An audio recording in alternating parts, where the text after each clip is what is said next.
All right, brothers, thank you so much for joining us this evening. This is our third year now doing this. And kind of the intent here was an oral history project with our past Grandmasters. And we have a list of past Grandmasters that we're working through. And we were trying to, as in all endeavors with history, figure out how we can kind of keep that effort current as well. So we started doing these exit interviews with the past Grandmasters as they're actually leaving office to keep that history current that way and try to preserve that moving forward. And it's led to some really awesome conversations and deep insight that I don't think we historically get in so many of these cases. So, at least to me, historians like me, this type of uh, recording is just invaluable to our history. So thank you guys so much for joining in. And of course, thank you so much to Most Worshipful Johnson for agreeing to take time out of his busy schedule, especially on Grand Lodge Week, to join us this evening for such an endeavor. Most Worshipful, thank you so much for being here. My pleasure. I'm so bad for not making more of them, but my schedule has been so hectic in the evenings. I'm just glad I was able to get in here and help you out and maybe answer some questions and provide some insight or whatever anybody needs. Much, much appreciated. To get this started off this evening, I do want to start traditionally with a prayer. And I'm going to ask Most Worshipful Brother Talbert, would you care to provide a prayer for us this evening? You're on mute, Most Worshipful. Thank you. I'd be happy to. Grand Architect of the universe, we are indeed humbled and blessed to be assembling here this evening. We thank you for the many blessings of the day. We thank you for this opportunity to come together as men and Masons. We hope tonight that you will fill those that are about to speak with us with wisdom. May those that are listening have receptive hearts. In all things we do, we pray that it would tend to thy glory and to the advancement of Freemasonry. In your name we pray. Amen. To mo to be. Brothers, I had the opportunity for Most Worshipful Kellerman to share something pretty special with me just right before we started this. And we're going to start off this evening by taking a look at a video that Most Worshipful Kellerman recorded before Most Worshipful Johnson actually entered the line. And it's a pretty cool blast into history here. So give me 1 second. We'll try to get this shared onto the screen.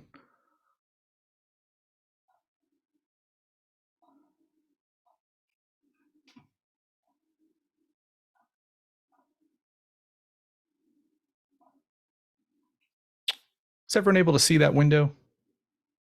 Fantastic. Now, he did warn me that it's not great audio, so just, blame Kellerman for that. You can all give him crap at the annual communication this week.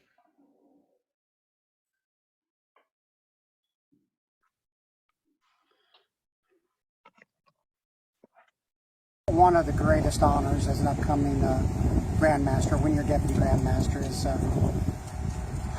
honors and chores is to try to find the one person who's got the right mindset, who's got the right heart, and he believes in the strategic plan, the mission of the Grand Lodge of Kansas. So this time of year, Deputy Grandmaster has to make that tough decision. Of all the brothers that serve long and hard, how do you pick just that one? And we're here tonight in Lewisburg at Peace Lodge number 243, their past master night, to announce that. Kind of subdued. It's not just about that tonight. We're honoring past masters, emblem service, service emblem presentations, but that's kind of the surprise at the end of the evening tonight.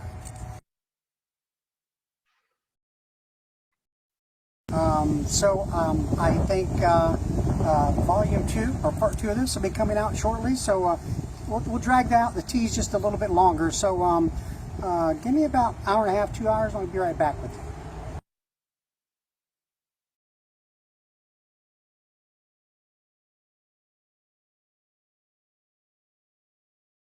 Very few opportunities that the Grand Lodge officers really have to come together in one place.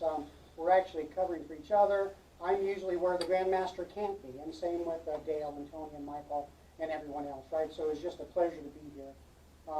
And we thought it was a good opportunity maybe just to share a little bit of information with the Lodge here. one of the greatest privileges and pressures of a deputy grand master is try to pick from the many brothers from the jurisdiction who could help best continue to set the craft on a firm footing for the leadership. So it is my pleasure tonight to introduce a past master of Lafayette number 16. He is going to be the Grand Senior Deacon appointment for 2018. With the vote of the craft, he will be the Grand Master in 2022. It's your own very worshipful brother, Mike Johnson.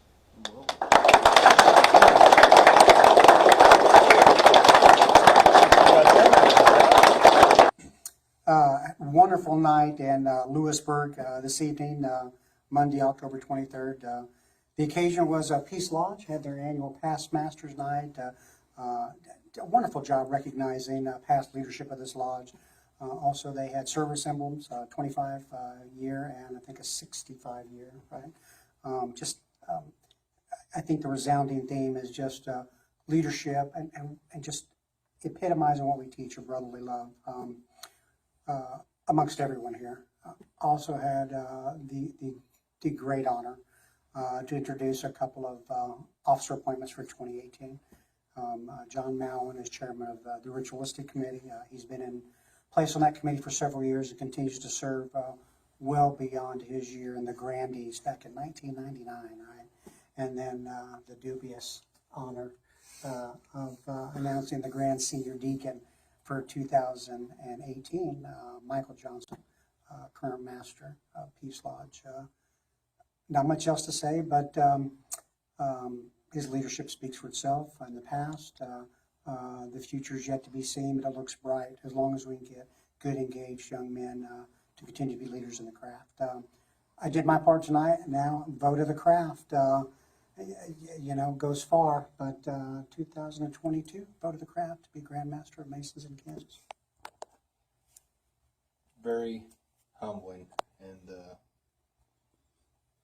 can't convey enough how much I appreciate the opportunity, and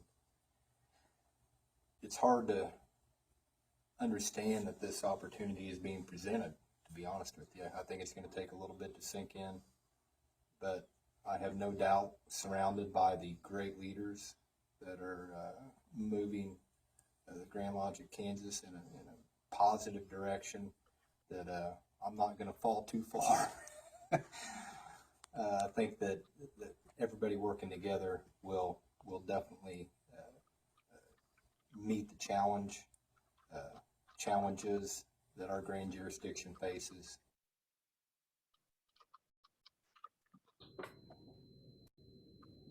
Very cool. Get that off of there. How about those sideburns? Right. I mean, sheesh. You know, I thought that was pretty cool. Most Worshipful Kellerman said, he's like, it's pretty bad audio. I don't know if we want to play it. I'm like, I think we do. That ties in so perfectly, and it really brings us back to the whole story here and how it starts off. So as we jump in this evening, we're slotted out here for about an hour worth of talking. What I like to do with these is not only get to see your time as Grand Master, but we want to kind of record your entire history. So we're going to start out with you coming into Freemasonry and working your way through your lodge, through your officer line, and ultimately through the Grand Line and Grand East. Now, everyone here this evening, I know you have questions as well. I hope you do. I'd like to get all those answered. Just some housekeeping rules on how we can best attain that. We've got Most Worshipful Kellerman on here as a co-host. It's going to be helping me manage all of the buttons that we have on here. But if you simply do a raise of the hand feature, or you can type your questions in the chat, we will make sure we get those addressed for you throughout this program. Sound good, Most Worshipful? Sounds good. Fantastic. All right, so let's start off at the very beginning with you. And what is it that brought you to Freemasonry in the first place? So that's a pretty easy one. I was 1993, senior year of high school. I was fortunate enough to be selected to the Kansas Shrine Bowl. Throughout the course of that experience, I was introduced to Masons, Shriners, you know, the whole ball of wax. Really thought they're a great group of guys. Learned from them early, and they were impressive. We flew, part of that experience, we flew to the Children's Hospital in St. Louis at that time. So that was inspirational in its own part. So fast forward a little bit, get to Fort Scott my freshman year. Early October, I was initiated. Early November passed, and then early December raised to the sublime degree of a Master Mason. And shortly thereafter, a Shriner Mason from Pella, Kansas, actually, Leaford Savage, which some of you may or may not know from the metro area. He kind of carted me around and introduced me to Scottish Rite Mason, York Rite Masons, the Abdallah Shrine. He was everything for me during that time, and I'll never forget him for that. But yeah, that's what got me started with Kansas Shrine Bowl. That's fantastic. Now coming into Freemasonry and obviously going through your degrees, I'm sure you have some core memories there. If you could share some of what you were thinking as you were getting ready to receive your first degree, kind of what was on your mind with where a whole Freemasonry was going to go and what it meant to you at the time. So that was dang near 30 years ago at this point. But primary memories that stand out are the individuals. As I've said all year, Freemasonry is about relationships. And I learned the value of that at a young age. I was 18 years old, you know, in a new environment, lodge with World War II veterans, you know, the old guys everybody looks up to, and that first degree, I honestly don't remember a whole lot of the first or the second. What sticks with me is worshipful brother Tony French from Fort Scott, who was my coach, mentor, taught me the ritual, did a great job.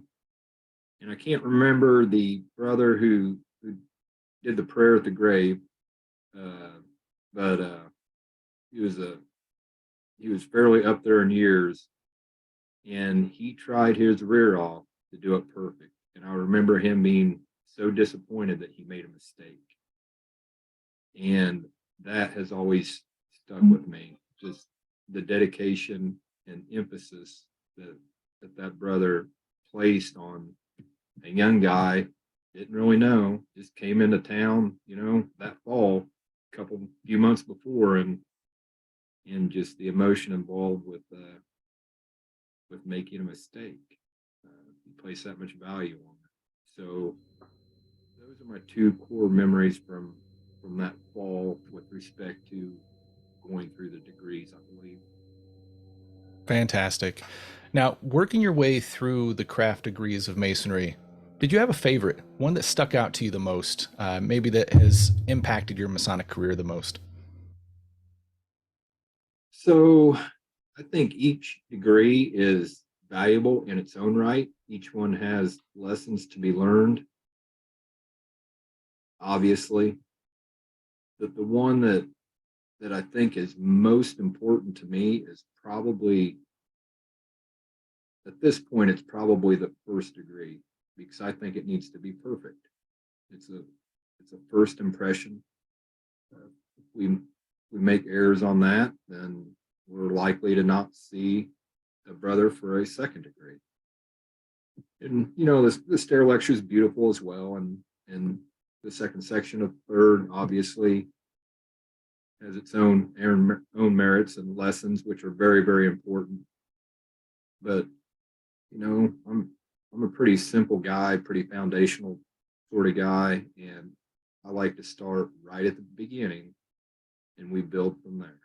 And you build on a solid foundation, you're gonna see some great things.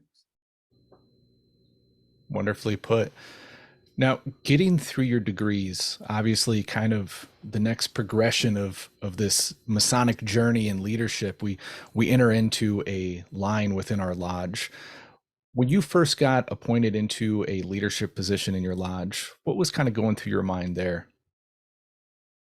So after my freshman year at Fort Scott, I transferred to Manhattan, Lafayette Lodge number 16 to go to K-State.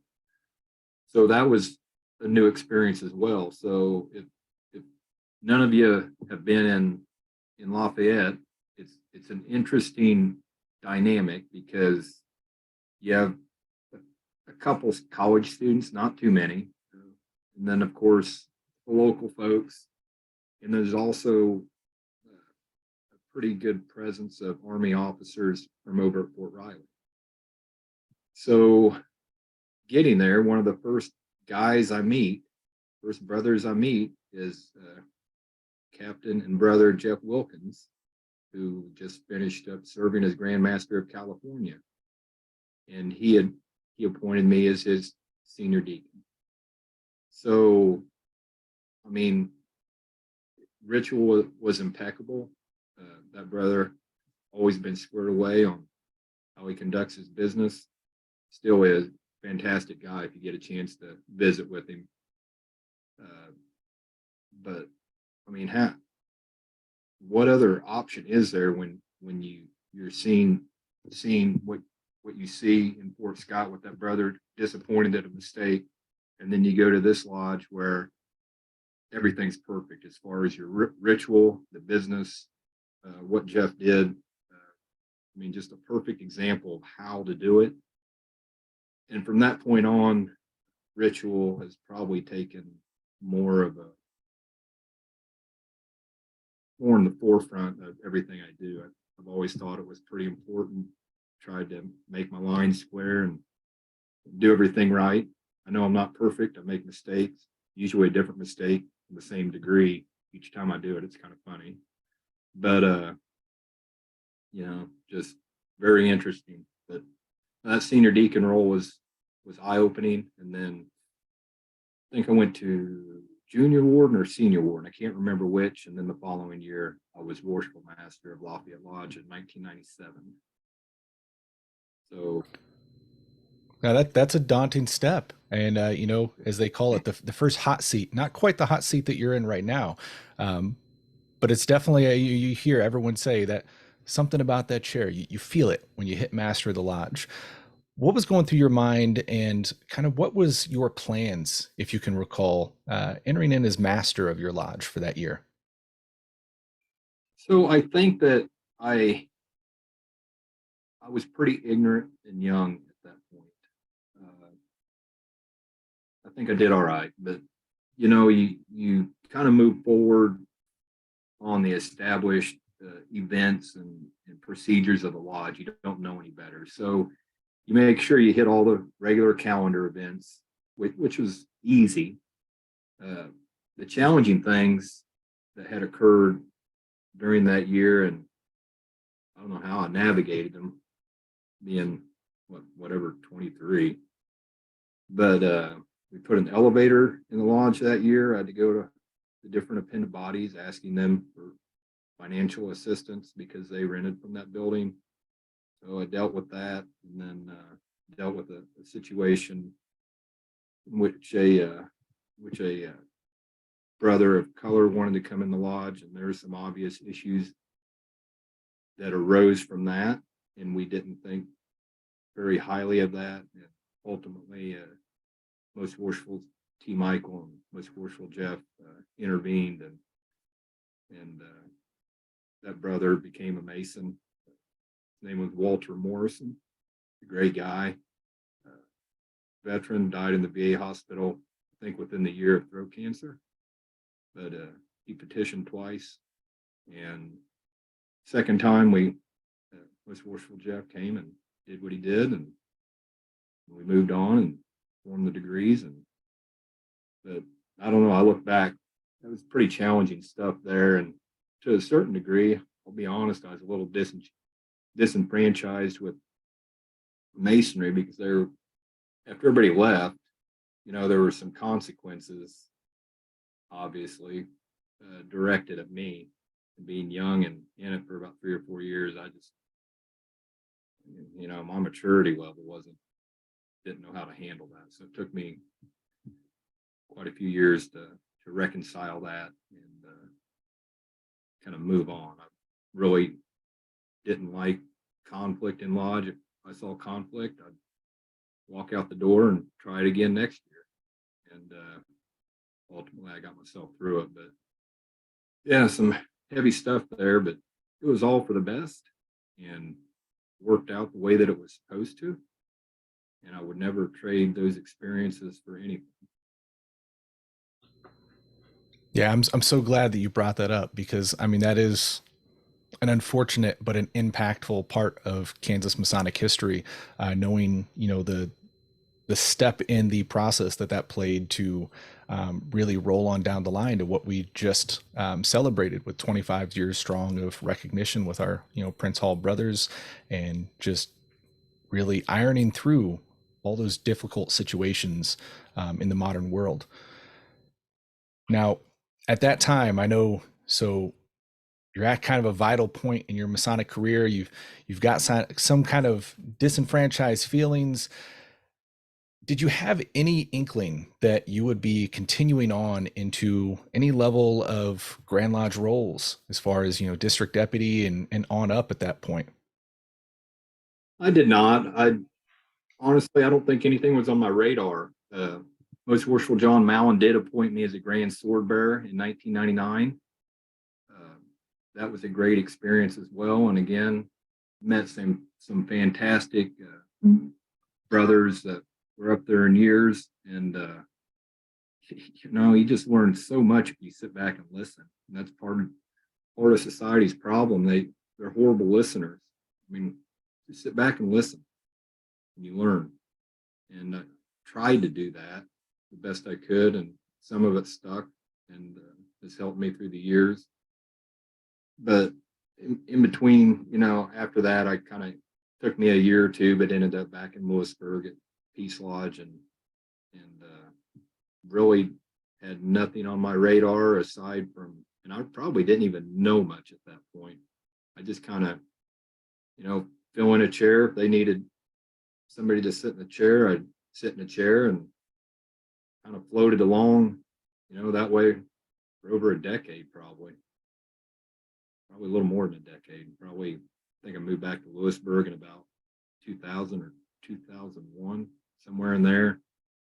And I didn't get asked to be a district deputy until probably 2013, 2014, when Most Worshipful Tony tapped me on the shoulder, kind of out of the blue. Really had no idea. So thinking back, you mentioned you got appointed as Grand Sword Bearer, and I can imagine at that point in your Masonic career, you're starting to really gain connections and oversight of not just your lodge, but the entire jurisdictional running as a whole. Just out of curiosity, in your opinion, who are some of the big dog key players in Kansas Freemasonry that you recall that maybe impacted your Masonic experience during that time? So that's a fairly easy one. Most Worshipful John Mallon, obviously. I left this part out. When I was raised in Fort Scott, 3 brothers from Lewisburg came down. I knew one of them. Brother Bruce Barsh, he was a high school teacher. I didn't know he's a Mason. He brought another brother, Bob Jackson. Both those brothers have passed on now. And then, lo and behold, Most Worshipful John Mallon.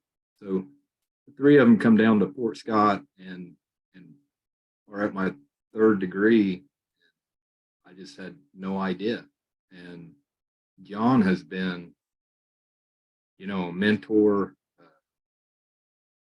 for 30 years, my entire Masonic career. Solid 30 years. He's probably the primary one. He's always been there. And John, it's just a subtle suggestion here or there, or just a few words and just a calm voice and a lot of wisdom there. Another who had impacted me quite a bit was most worshipful Conrad Johnson, who was a past Grand Master of Kansas. Some of you may or may not know.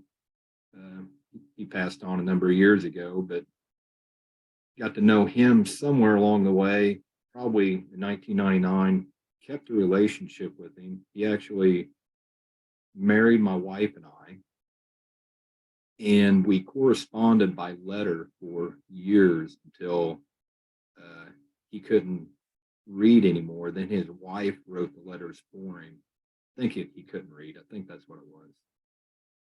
But I don't know. You know, there's tremendous value in letter writing. And you get to a different level of personal. And I would encourage anybody to do it. But those two guys, obviously, and then as we get, you know, in the past 15 years, there's other guys that start getting mingled in at my own home lodge. And, you know, obviously all the guys I've met through Grand Lodge, it just tremendous impacts on my life that I'll cherish, you know, till the end. Most definitely. So I got to throw you a curveball real quick, because you're mentioning Most Worshipful John Mowen. Obviously known him much longer than I have. Has he always had the voice? He has. He has.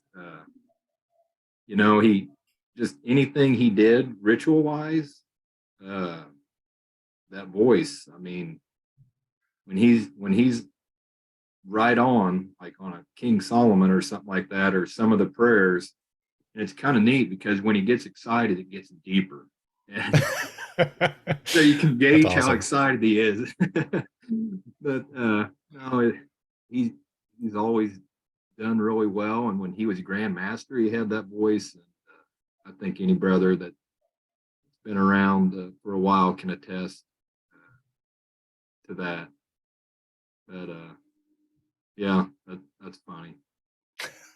I've always kind of equated him to the Masonic Morgan Freeman. He has just that impactful voice that sticks with you, but he's always one of my favorite when I hear him speak up and, you know, do prayers at Grand Lodge and stuff, because he always extremely good with words. So to hear that he was one of your mentors, in my mind, plays true to, you know, just how powerful that is to have that good, strong team behind you as you come through this. Yeah, it was. You know, I can't even quantify the value that I place on that. But, you know, I'm going to throw you a super quick curveball real quick and go on a Go tangent. for it. So Brother Blake Green is in here, and he's from California, Sacramento Lodge number 40. And he did a fantastic job of taking care of me when I was out at the annual communication out there in October. I would suggest anybody that wants to get a fantastic Masonic experience, go to that annual communication, look up Brother Blake, and he'll not steer you wrong. So that's my tangent. Thanks, brother. Fantastic. Thank you so much for joining us, brother. So moving just a little bit forward, as we're kind of getting to that point of, you said Most Worshipful Tony Borum, kind of introducing you to Grand Lodge roles, putting you in that line, so to speak, at that point. Where were you at mentally there? And did you think it was going to continue? Did you think it was just maybe a one-year thing? And what was your onset of hopes for it at that point? So that's another easy one. But I don't know that I had any hope. I'm a person that has just always tried to serve a need. And if someone asks me to do it, I do it to the best of my ability. I don't think of any ulterior purposes or any awards or anything that goes along with the job well done. It's just, you know, Masonry is an internal journey, and just try to do my best to, I'll say, fill the void where there's a need. I'll try and be that for somebody. And so I didn't really look forward to much of anything. It was exciting, obviously. Learned a lot. Most Worshipful Tony helped me do that. So I'll never, he is a great inspiration for a lot of years and still is. But no, didn't really look forward on much of anything. I was just focused on doing what I was asked to do and try to do it to the best of my ability. Very well said. And, I can personally say from my entire time having the pleasure of knowing you, I can personally attest that I would believe everything you said there is true, because that just shines through in your personality 100%. Appreciate it, brother. So I want to comment or highlight a couple of the comments that are coming through. I know we got some questions. We're going to work those in as they fit into the timeline here. But we have a couple comments that came through about Most Worshipful John Mowen that I think are important to throw in here. Most Worshipful Bob Talbot said, Most Worshipful John Mowen is amazing, gentleman, and Mason.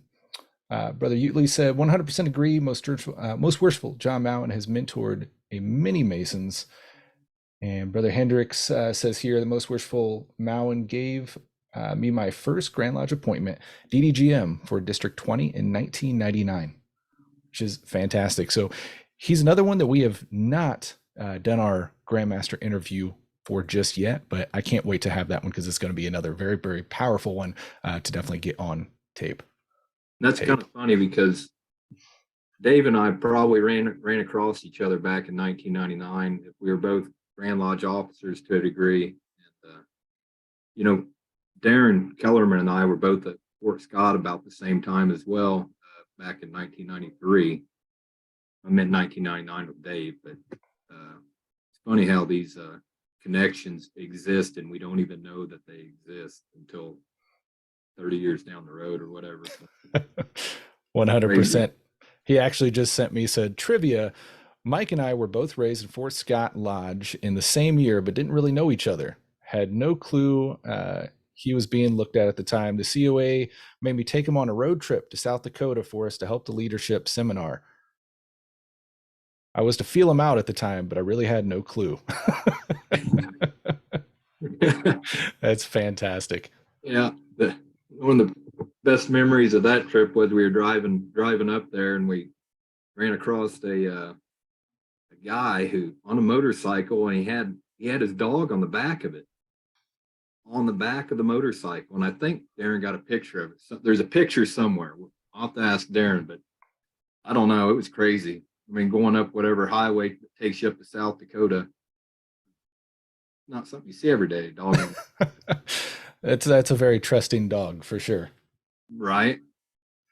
Now, working through the Grand Line, what are some of your key memories, both any good and bad, troubles in Masonry that really stood out for you, plans, just anything that really stood out during your time working up through that Grand Line?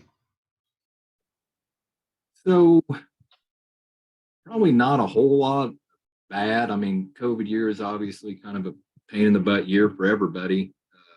Couldn't get much done. Everybody's kind of shut in, but for the most part, with brothers like I think starting back with Most Worshipful Rick and his somewhere around that time, the Grand Lodge strategic plan came into existence, and we've all been fairly focused on some specific goals.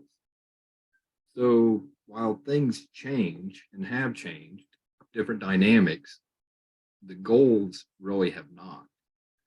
So we try our best to adapt and be creative and engage craft throughout the grand jury. And we have discussions on those and it's just interesting. It's amazing the things that pop up that you wouldn't have thought about, but really been pretty positive for the most part, and with that continuity, it's been relatively focused. So that's been helpful. Those brothers back in, I think, 2012, most worshipful Rick, please correct me on that, but I think it's 2012. Were very, very smart and insightful and established an important precedent by getting us going in a continuous direction from year to year. 100%. And I know you covered on it pretty well there, but I think I've had this conversation in another format with Most Worshipful Michael Stoops on another occasion, but that strategic plan that we have in place here in Kansas, for me personally, I think that is rather important to the overall progress and success of Kansas Masonry. If you could go just a little deeper on what your view is on the importance of that strategic plan, and how would it impact other jurisdictions possibly that don't have something like that in place and have more of that year to year aspect. What's your thoughts on it, on the back and forth there? So may be biased. Thank you, Rick. 2010 under Kent Needham's annual communication was when the strategic plan was initiated. Thank you, Most Worshipful. So I might be biased here, but the interesting thing about traveling, and Most Worshipful Stoops and any of the guys that have traveled to other grand jurisdictions can see this. In many ways, it appears that we are ahead of the curve. There's a lot of grand jurisdictions that are stuck in the weeds on various topics that, frankly, I'll not minimizing these things. We've just moved past it. But to me, at this point, I'll call it noise. And if you let that noise distract you from the goals, then you slow down. You have to keep moving toward those goals and not let the noise, so to speak, distract you. But so that's kind of an interesting thing. Even as recent as being in Alexandria over the last month, in fact, middle of February, at the North American Conference of Grand Masters, talking to brothers from all over the country. Again, it was very evident. We're just in a different place in Kansas than many. I think we're focused. If anybody asks me, we're focused specifically on the foundational principles of Freemasonry that have sustained our fraternity for hundreds of years. All the other things, they're just things. They're not as important. I'm not wanting to get in a debate or anything, but there's, like, in Alexandria, you hear all these jurisdictions talking about NPDs or varying types of one-day conferrals and all these things. And that's what they consume their time with. Guys, we only have a certain amount of time on this earth. And we have to make the best use of it. So the more time that we're focused on our specific goals, the less that is wasted. And that's where we're at. We're not focused on these I'll say negative aspects of the craft that can be construed in a negative way by some, positive from others. We're focused on the specific tenets of our fraternity that have sustained us for hundreds of years, and again, building that strong foundation. And then the numbers are declining as far as our membership, but it's flattening out. Most Worshipful Stoops can speak to this much better than I, but that's starting to flatten out, and we're starting to see that foundation emerge. We're seeing lodges become very energized and innovative in what they're doing to attract members and sustain their membership, provide a quality Masonic experience for every meeting. we're seeing more of that. We're seeing lodges being more engaged. It's kind of interesting. For all the negative things that coming out of COVID, one of the positives is I think it gave time for introspection. Personally, in as lodges, it gave the opportunity now. Whether a person did it or a lodge did it, that was up to them. But for me personally, it was a very valuable time because I really pinpointed what was important. And I'll talk about that. Anybody, anytime, any lodge, what I think is important. And, you know, give it a few more days, it doesn't really matter what I think. But the foundation's what we're focused on. And we've had a few different meetings over the last, 10, 13 years, just to kind of maybe tweak our goals. And we've always done that with trying to get brothers from varying geographic locations throughout the state, brothers of varying age, other demographics, try not to include anybody from Grand Lodge leadership. And we have them talk, spend the day talking. And out of all of these meetings, they've been fairly consistent with the 3 lanes. And the other primary thing that came out is holding true to the standards of Freemasonry. And we haven't always done a great job of that, but we are moving forward. The bylaws were put in place by 150 some years of annual communications and brothers. Who are we to let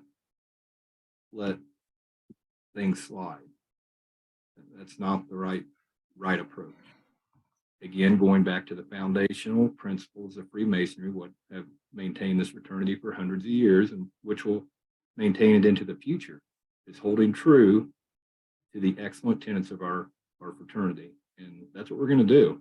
And fortunately or unfortunately, however you want to look at it, it might not be for everybody moving forward, or it could be. That's an individual decision that they have to make. But we're moving in a particular direction, and we're taking as many brothers as we can possibly take with us. And it's going to be built on an excellent Masonic experience. We're going to go from there. Very well said.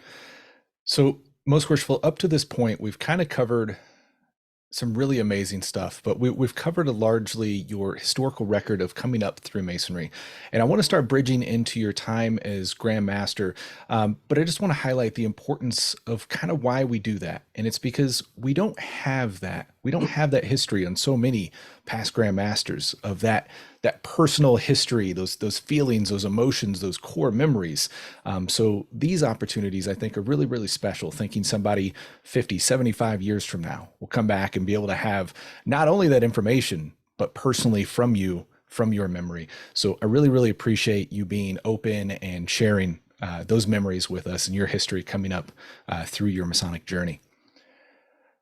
Now, as we bridge closer to you going into the Grand East, in Kansas, we have this Deputy Grand Master position. Before we get to that, I kind of want to ask, when did you personally start planning for your year in the Grand East and really the details of what that brings and what that meant as far as weight on your shoulders? I'm going to interject here. It's not his year. Yes, year in leadership as far as that guy, though, that weight on his shoulders. When did that really hit you? When Michael put on the pajamas and I had to slide over and close Grand Lodge last year, I'm not kidding you. One chair to the other, that 3 foot in that 5 seconds, night and day difference. I just got my unlimited card and I screwed up the closing of Grand Lodge. How do you do that? Sheesh. But no, I'm not kidding you. I was fine up until that, and it happened that quick. And then it was like everything was on. And I didn't surprise him. He knew he was going to have to close Grand I Lodge. did. I did. It's one of those things that hits you. Who would have thought I would have been a blubbery mess with Bob up there, the installation? I'm a pretty freaking hard guy and I don't show my emotions very easily, but gee, many Christmas, what Bob did, but couldn't hardly shut it off. Well, just since you brought that up, I'm going to throw in a little bit of historical fact about Stoops' year when I almost killed him and didn't really mean to because he didn't fill me in on his plans, just said, hey, can you cover the light switch? And I was so focused on that dang light switch that I didn't know his plan. And I turned the lights a little too low. And for anyone who was there and knew that he was sneaking around changing wardrobes, all I hear is, I'm like, what the heck was that? And it was Stoops about falling to his death. Yeah. He was behind us behind the curtain, and that was pretty. My apologies, most wishful Stoops. That's a good memory. But extremely impactful. I'm glad it worked out because everyone still talks about that moment, and I think it really rang true for so many people. So, most worshipful Johnson, there's a lot to cover while you have served in the Grand East. Obviously, it's a weighty position. We're obviously beneficial here in Kansas. Grateful that we have the operations and the planning that we have into place with the strategic plan and really the powerful leadership that we're lucky to have that help and assist and set someone in your position up for that. But it is a weighty position nonetheless. As you entered in and took on the responsibility, took that oath for that office, what were your initial plans starting out that year? So to a certain degree, you're not proactive on events because you're kind of responding to all the requests to attend this and that. And so your itinerary, to a great part, actually gets filled in. I mean, you're there for the brothers. So at that point, it had nothing to do with me. So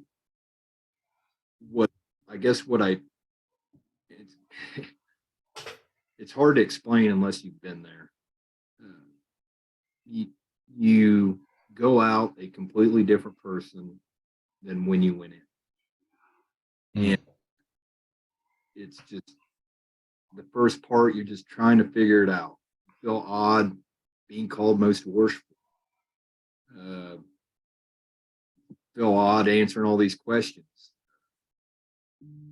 Halfway through and you start feeling like you belong, like you're capable.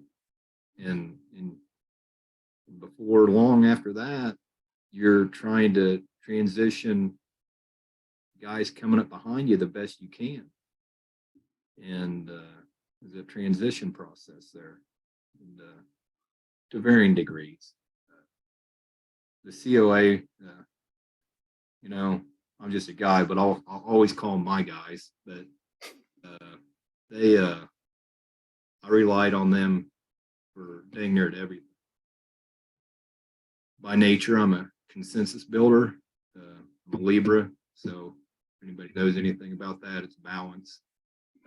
I'm that guy, and I relied on them for dang near everything, and included them on most every decision that I made, just as for an educational process, so they can understand what to expect to a degree, but also to gain their insight. And there's been times where brothers on the COA had better insight than I did.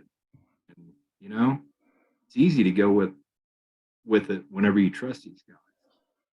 Derek's on here, and, he may have said something. Sure, Derek, let's go with that. But just an example. It's, I don't know, it's, you spend all this time, you feel like you can know about most anything, or you're you're comfortable dealing with about anything. You feel most qualified. And then it's about time to back out. Mm. And, you know, this has been done to varying degrees over the years by different past grandmasters. I think my expectation is I'm just getting started.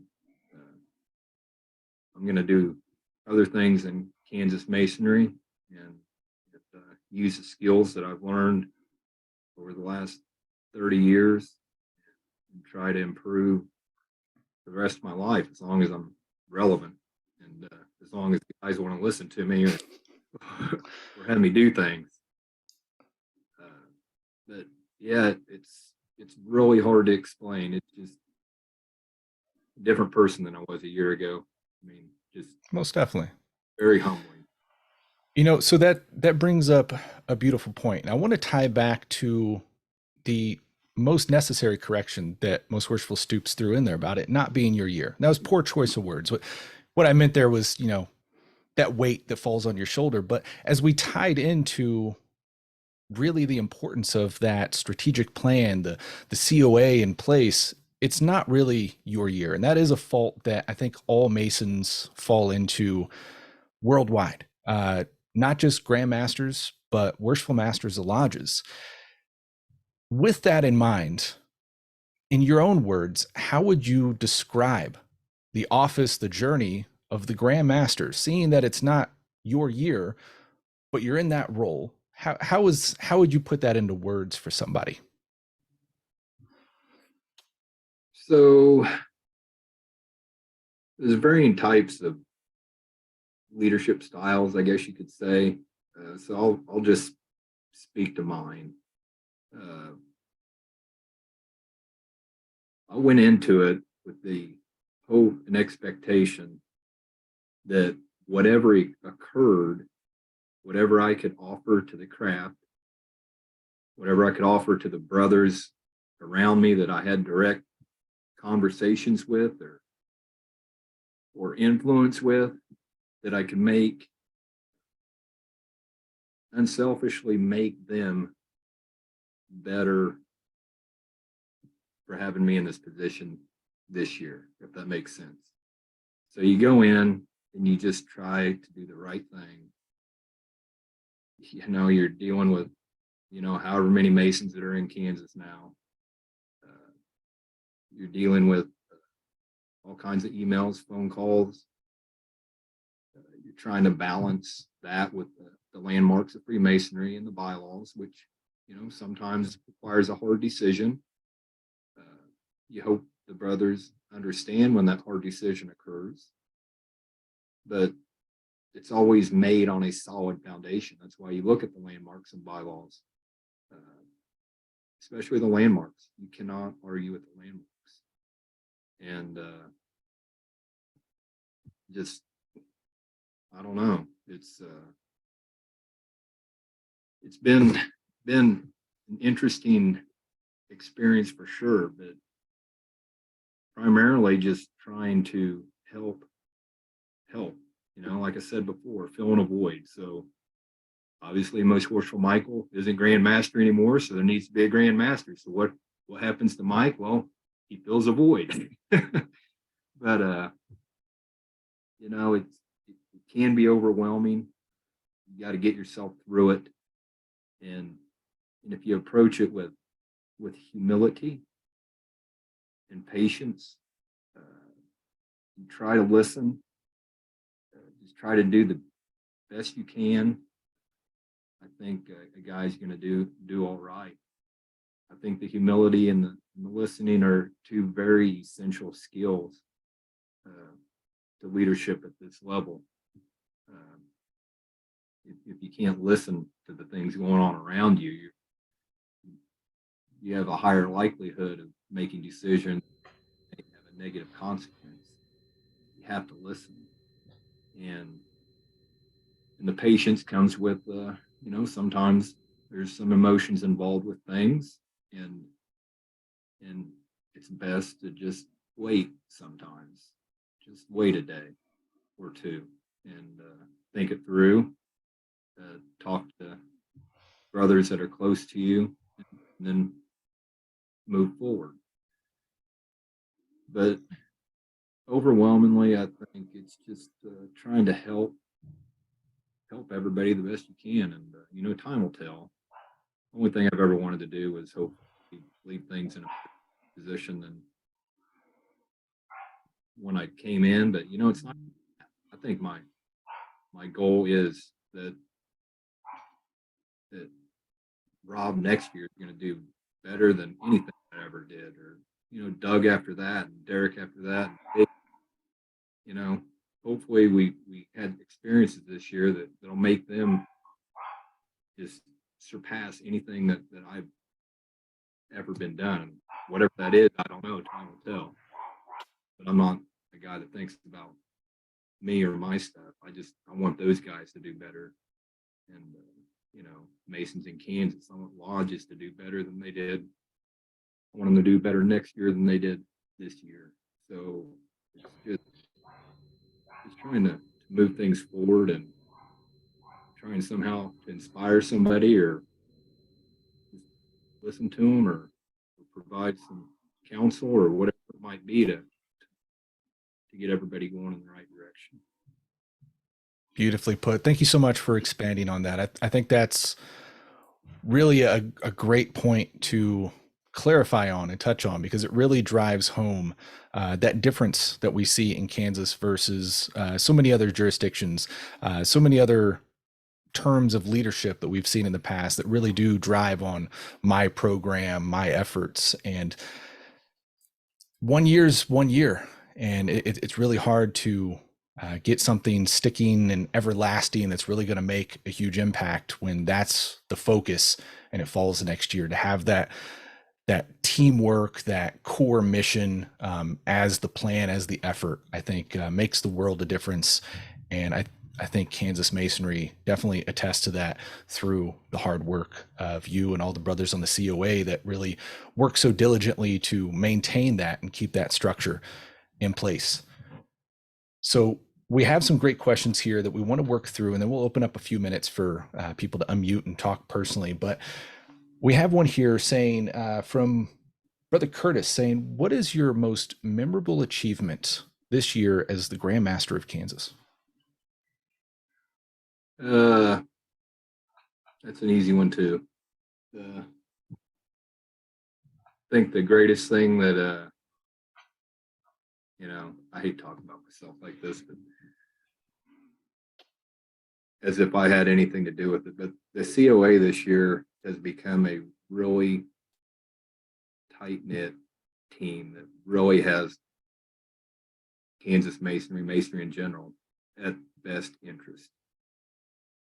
And to see that the creation of that throughout the course of these last several months is completely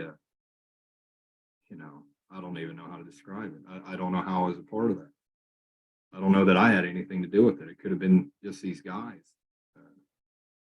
But we've done some fantastic things and made some decisions and this or that, but just the growth of individual guys on the COA, and really looking forward to what they're going to do. Kind of hard to explain it because most Masons don't obviously get to see that like I have, but I think that's hands down.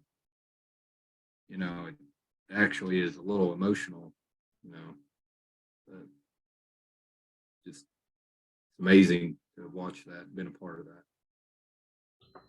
Fantastic. Brother Hughes asked in here, is there something that you were hoping to see accomplished during your year as Grandmaster or that was unable to be accomplished so far? So obviously you go in with some ideas, but as things progress, dynamics change and different things arise. And so your plans change. You have to be flexible. And so I don't know if I had any concrete plans was more of an evolutionary process of trying to figure out the best path forward. And so we did a lot of different things. And I can't think of anything specific that I wanted to get done that I didn't get done. Because it was always the goals that were already established before I went to the Grand East. Focus on those goals and whatever needs to occur to accomplish those goals. So again, it was pretty unselfish outlook going in. Business at hand, 3 strategic lanes, and how to help lodges, and that's about it. The other stuff is just icing on the cake. We did a lot of different things this year, and important things. We changed some committees around, and Patrick Carr, Masonic Ed Committee, has done a fantastic job this year, and that was one of the committees we focused on. He's got some interesting materials coming out. I'll let him speak to that, but he's done a great job organizing that committee for us, putting things together. These are just all little pieces. There's so much to do. You can't do everything at one time. It's like steering a ship. So you have to strategically think about where you can place your effort to affect the greatest positive change at the right time. And it's a puzzle to a degree. 100%. Speaking of Brother Carr, we've got one in here from him saying, what one thing would you like to see happen in Kansas Masonry in the next 10 years? Interesting. I would like every lodge in Kansas to be 100% bylaw compliant. That would be a goal. I don't think I'm letting the cat out of the bag, because we're going to talk about it in 2 days, but there's about 91 lodges that aren't bylaw compliant in our grand jurisdiction. And that's not okay. We look back 100 plus years, what our forefathers did to make it to ride wagons, horses, rain, snow, muddy roads for hours there, stay the night, go back the next day. And here we are complaining about what? What do we have to complain about? The equivalent finances, the cost of dues back then is in the thousands. And here we're complaining about a $3 bylaw or a per capita increase. I mean, really? Let's put things in perspective from a historical standpoint, and it ought to humble you. And that's a path forward right there. We need to get everybody bylaw compliant, and fortunately, a lot of lodges look like they're working that direction. As Masons, we should improve each and every day, and as lodges, we should try and improve each and every day. But unfortunately, there's some guys out there that don't feel that way.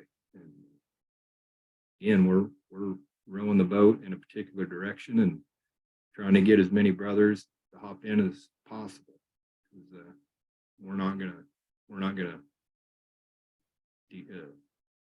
track a different direction from what is planned out. That's a beautiful perspective. I appreciate you sharing that. Now, I got one more hard-hitting question for you, and then I'd like to open it up and allow brothers here to kind of speak freely with you, if they will. But what I'd like to know, with just a few days left in the hot seat, what advice would you give to the next Grandmaster?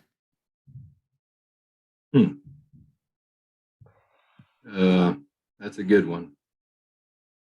It's kind of funny because I've been giving him advice for a little while, but the funny thing is that when I drive down the road, so I'm an electrician, but operate a business and spend a lot of time driving between jobs. And most worshipful Bob Talbot was at the end of this today, but driving around thinking about things. And I can't write it down. So what I do is I just call. And hey, Rob, you make sure you think about this. And I had one of those this week on the script, in fact. Like, Rob, don't forget this. And no, there's just so much and so many different examples and scenarios. I think the primary thing is to just listen and be patient. You know, it's the proverbial you get a cruddy email and you turn around and type right away. Well, maybe you shouldn't hit that enter button. Maybe you ought to sleep on it for a day or two, and you're going to see it differently. And that's something that you will have to learn as you progress through the Grand East, because you can't go with the first reaction, and that's why we rely on the guys around us as well. That's a fantastic point. And I want to open it up here for anyone that would like to unmute and go ahead and speak. Please do so. But while we're waiting on somebody to pop in there, that is a really amazing point, and I think a huge struggle for anyone in a leadership position in today's world, because we are so instant gratification driven and just instant in general. Life is so fast paced now.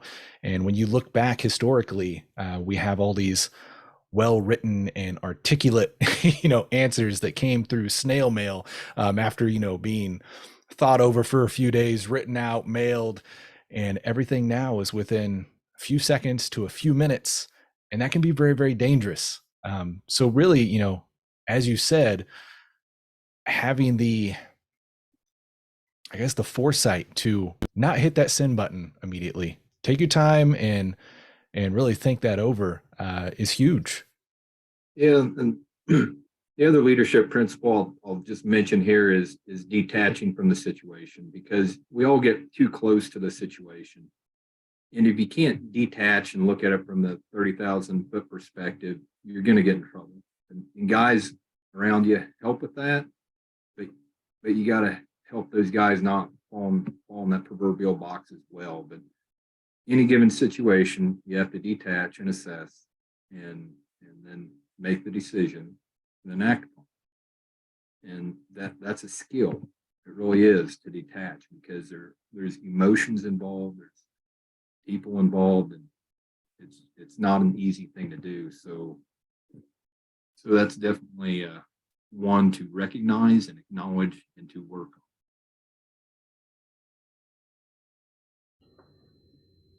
Anyone with a question you would like to ask, feel free to go ahead and unmute.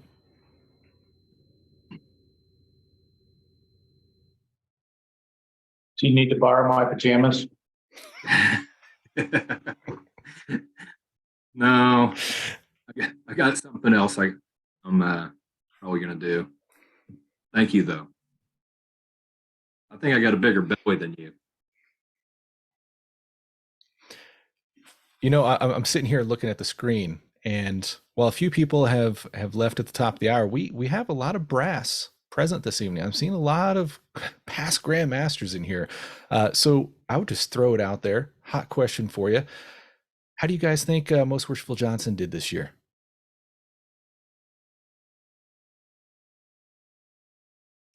got the thumbs up from Most Worshipful Borum.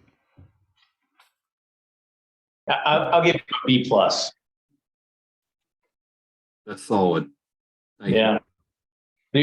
My take was you were a little quiet at times, but I think that's in your nature. So I didn't count off too much for it. Right. Maybe it probably wasn't very quiet behind the scenes, but I'm sure that's the case. The history that will never be told. Yeah, Alex, I'll just say, I don't know if it's how I think he did. I think he did an amazing. Every Grandmaster, I think there is a bit of a fitment and a fate that works in there. I think every Grandmaster is there at a time for a reason. Tony Borm and I have talked about that a lot, right? I will say this, which I think speaks to the Grandmaster Johnson. The call I received today when he was driving down the road he's talking about, it wasn't about Grand Lodge. It's never about him or his, to Michael Stoops' point, right? Grandmaster is going to be appointed to a committee next year. And the call we had today was, as soon as we hit the ground after this weekend, I'm thinking about this and this and this. What do you think? That speaks to his leadership and his year and what he's provided, right? So, well done. Well done, Michael. Yeah. Thank you.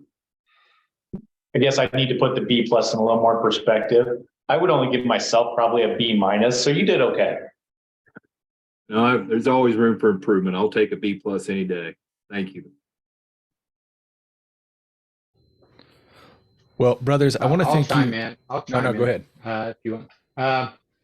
I think Mike did what most grandmasters do, and that is they reach out and actually have conversations with guys that have similar experiences. And Mike has done a great job this year of reaching out and getting a lot of different ideas and perspectives and listening. And if you talked about what advice he would give to the next guys in line, I would say lean on experience around you, just like Mike did. So you've done a great job, Mike. Thank you, Tony. Appreciate it. And though my camera's not working, Darren has a few comments, of course. And I have a very unique perspective because I'm usually behind the curtain at Grand Lodge. So I've watched our Grandmaster come up from when he was just a lowly master mason, as it were, toiling in the quarries, and that really hasn't changed much. And the trip he and I took to South Dakota, my job was to try to feel him out to see if he was Grandmaster material, and he really had no clue that he was being considered by that. And what Bob Talbot alludes to in a video clip that wasn't shown tonight is, the whole Council of Administration underneath Bob Talbot agreed that Mike Johnson could be worked with and was a guy that they could, that he was the guy. So it wasn't just, we always say it's a deputy Grand Master's pick, but Bob will tell you it was his and the other four guys in there. And you just heard him say that he watched, I'm gonna say, his council administration come together, and watching, Michael change over the last 5-6 years has been amazing. And I would definitely agree, because I know he had some huge struggles that he's kind of alluded to during COVID. And there was a time where I wasn't sure if he was going to make it up to the Grand East, because COVID really hit him hard. And he did have that time for introspection. And I'm glad you stuck it out, Michael, because I would agree you are the right guy at the right time for us. So that's all Darren has to say. Great job. Brothers, I want to thank you all so much for joining in this evening and partaking in this bit of history that we put together that I think is going to hold its value for years to come. As being the third year that we've been able to do this, I think there's so much valuable insight that comes from this. I mentioned a few minutes ago, and I kind of want to wrap it up on this note, but I mentioned a few minutes ago how we have quite a bit of brass in this Zoom call with us today. I mentioned that because I find it to be very powerful, as we see in some far back years and many other jurisdictions. We see it from worshipful masters of lodges that once they get through the east of their lodge, they kind of disappear. They're done. And we see it a lot of times with grandmasters as well. They make it through the Grand East and they're kind of done and disappear. I find us to be rather lucky here in Kansas because as we see here tonight, we have so many past grandmasters that are still here with us, still active in masonry. And that's something that you alluded to pretty strongly tonight, that this isn't the end for you. So I would kind of ask, what's next for Michael Johnson in Freemasonry? Well, few different things, I suppose. I guess, you start out with some ideas and we'll see where they go. You know how plans tend to go, but kind of want to pick up the mentorship program again and trying to get that out there to brothers. Got some material for that. I'm going to work with the brothers over on Ritcom, I believe, is what I'm being told. And I have a tremendous amount to learn from brothers like Most Worshipful Bob and Dell and, all the brothers that are grand lecturers. I've heard a rumor that I may be appointed to that distinguished honor this year, this annual communication. Being a new grand lecturer, there's going to be a fairly significant learning curve. And I look forward to the relationships, the relationships I'm going to build with those guys as well. It's kind of a new journey, closure on one point, but, starting another one, and kind of excited about that. Get to work with Bob more as we're brothers, but almost like a peer. We're going to be shoulder to shoulder working on some stuff, and from now until he decides he wants to retire or something like that. But I'll lean on him and not let him do that. But, kind of excited about some things like that. I guess I'm going to be Worship Master of Peace Lodge again next year for the third time. So I'm going to try and use I think I'm going to use Worshipful Brother Carr's blueprint for how to run a successful lodge meeting. I like what he did last year, and trying to incorporate more Masonic Ed and that sort of stuff. So I'll be relying on Patrick a little bit, maybe just bugging him, just engage him, and maybe for some Masonic Ed, he does a great job with that. So that's kind of what it looks like on the surface for now. Fantastic.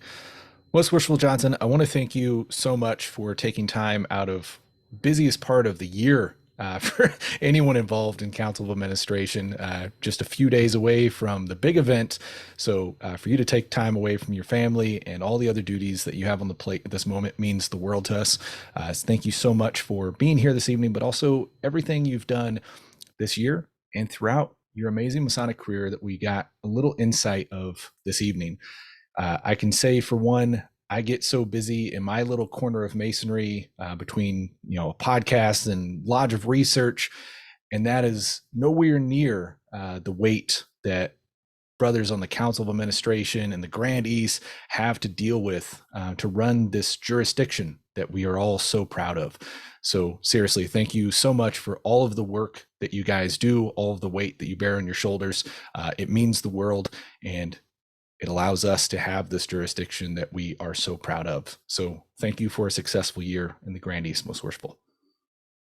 Well, thank you, Alex.